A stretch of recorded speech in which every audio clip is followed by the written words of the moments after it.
Cet homme ritualiste amène 2 filles avec lui. Il leur montre la maison. En même temps, un fou lance une pierre vers une fille, peut-être pour l'informer de ne pas entrer dans cette maison. Elle regarde le fou, l'insulte et ignore ses propos. Le fou lance encore une autre pierre vers la 2e fille. Elle regarde le fou et se demande s'il y a un souci. Le fou l'appelle pour qu'elle vienne vers lui. Pour aller vers le fou, elle dit à son mari qu'elle a des maux de ventre. L'homme ne veut pas la laisser partir, mais elle le convainc, puis court pour aller écouter le message du fou.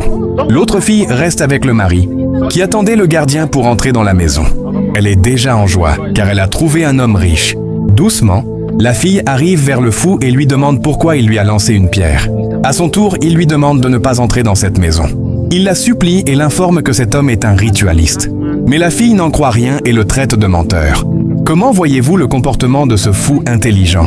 Après quelques minutes de conversation, le fou lui explique tout ce qui se passe dans la maison de cet homme. Il la supplie de ne jamais entrer dans cette maison. La fille reçoit bien ces messages, mais l'informe aussi que si elle y va et que cet homme n'est pas un ritualiste, elle lui fera du mal. Pensez-vous que ce fou a sauvé la vie de cette fille? Il est allé se cacher quelque part. La fille, de retour vers eux devant le portail, vient directement prendre la main de son ami. Elle lui explique que cet homme est un ritualiste et de ne pas entrer dans cette maison. Les avertissements peuvent venir des personnes les plus inattendues. Ignorer un message sous prétexte qu'il vient d'un inconnu ou d'une personne jugée, folle, peut coûter très cher. Il faut savoir écouter, analyser et ne pas se laisser aveugler par l'argent ou les apparences.